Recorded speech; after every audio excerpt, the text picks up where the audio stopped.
Hi guys, thank you so much for being here today. In today's video, I will be showing you how to make these Mexican wedding cookies, better known as polvorones in Mexico. They are super delicious, super easy, and even though they look fragile and very special, they're super easy to make.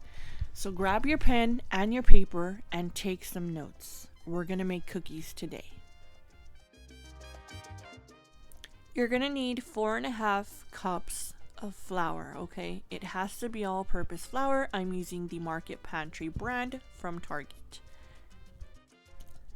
And then you're also going to need a good quality of unsalted butter. Do not use regular butter, it is not going to work, okay? Unsalted butter. If you can get this one, even better. If you can get Land O'Lakes, kudos to you, get that one, but a good quality unsalted butter. You're also going to need 1.5 tablespoons of vanilla extract, okay? You're going to need 1 cup of powdered sugar for your dough and more for powdering your cookies. You're also going to need 1 cup of shelled walnuts. Please buy them whole, don't buy them crushed. I'll tell you when we're crushing them why you need to buy them like that. So 1 cup for your dough. Now in a large mixing bowl, you're going to add your room temperature butter. Your butter has to be at room temperature, okay? Please do not melt because you're in a hurry. Whenever you make these cookies with time in advance, take your butter out of the refrigerator. Sorry, a little bit of powdered sugar dropped in, and that's okay because it's gonna need it anyway. You want your butter to be soft and smushy like this, okay?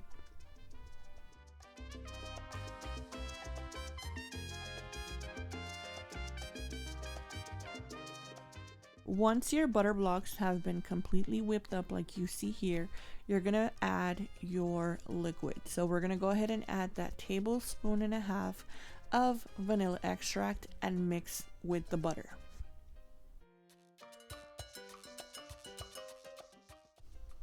Once that's mixed, you're going to add 1 cup of powdered sugar to your butter. This is what's going to give your cookie its level of sweetness. Once you start making these cookies, you will figure yourself if you want the cookies to be a little bit more sweet.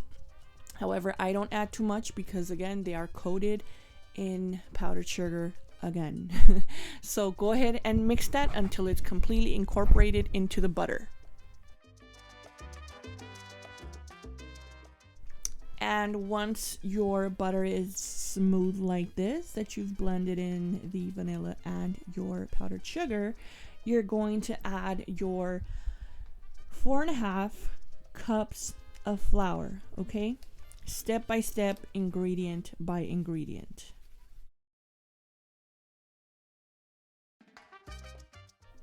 Now with your hands, you're going to mix the flour into the butter.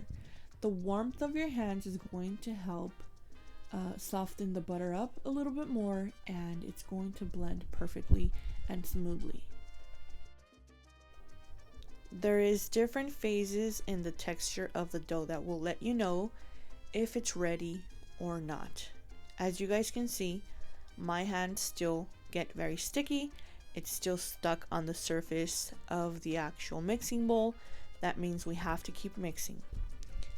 Your dough should look like this, a complete ball, and once you poke through it with your fingers, it should not get stuck to your fingers or your hands at all.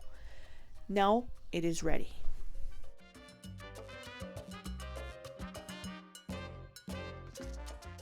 Now I prefer to crush my walnuts. We're gonna crush the cup of walnuts in a Ziploc bag, and the reason why I choose to crush them is because when you crush them freshly, they diffuse their nut flavors and their little nut oils, and that helps flavor your cookies.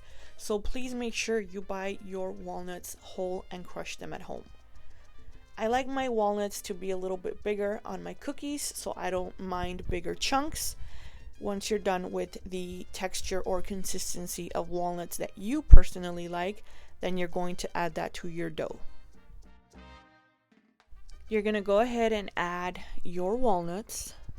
to your cookie dough. Can you add more walnuts? Absolutely. I always do. Okay, I'm giving you the basic measurements, but if you love walnuts and you want more, you can add more. Okay, but for sure 1 cup of walnuts. You're gonna go ahead and again mix that.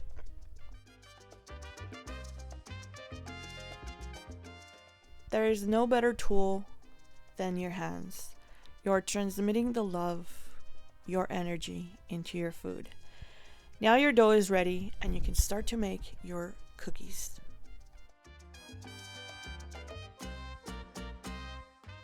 Alright, so now comes the fun part, and that is making the little balls.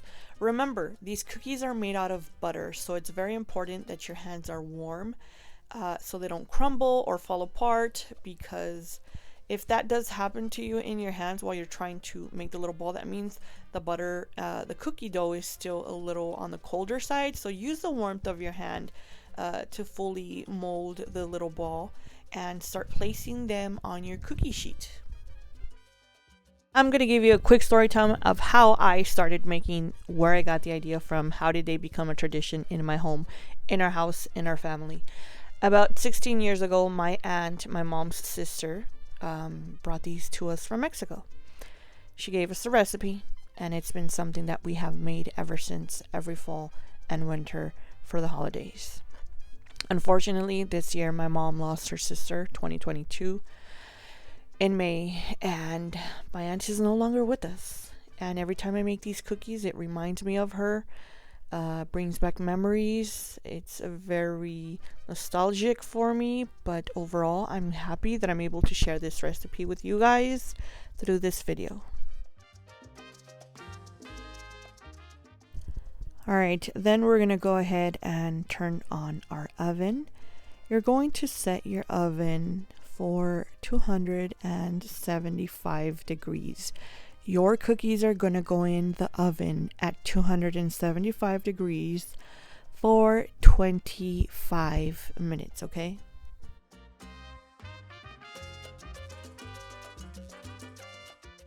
As you guys can see, my cookie was a little bit bigger than a quarter, and they have sponged up. There's very little space in between them. And that's why I say quarter size is the best size.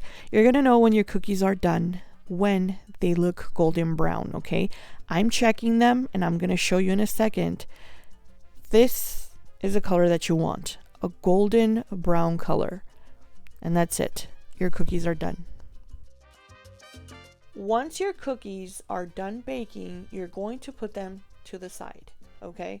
You need to leave them to the side at least for 2 hours until they are completely cold to then add the powdered sugar, because if the powdered sugar comes in contact with any sort of warmth, it will become sticky and gooey, and you don't want that, okay?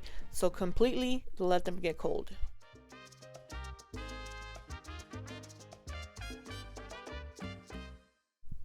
My daughter's favorite part of making these cookies is always putting the powdered sugar.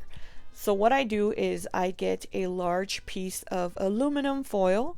I then pour a generous amount of powdered sugar, and I do use a glove because, again, remember, the powdered sugar will melt, it will get sticky, and I don't want my hands to warm up the powdered sugar. You go ahead and make sure that they are evenly coated. Shake them, toss them in your hand carefully because they are very fragile. They can break if you toss them too hard. And thank God I remembered.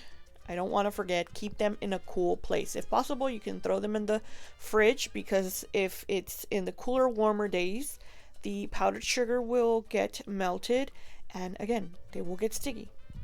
So that's all you do until you have completely coated all of your cookies.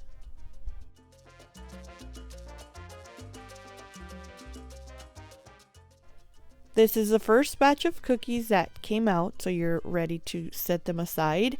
These cookies are amazing for your coworkers, your friends, a birthday gift, holiday, anything, honestly. And that's the reason why I made them, because I wanted to give some to Valentina's teacher for the holiday season. So I did buy this tin box with a clear little window on the top so that you can see the cookies. And I took them to her and she was completely happy. She said she loved them. So that is basically it, guys. I hope that this encourages you guys to make cookies. It's fun.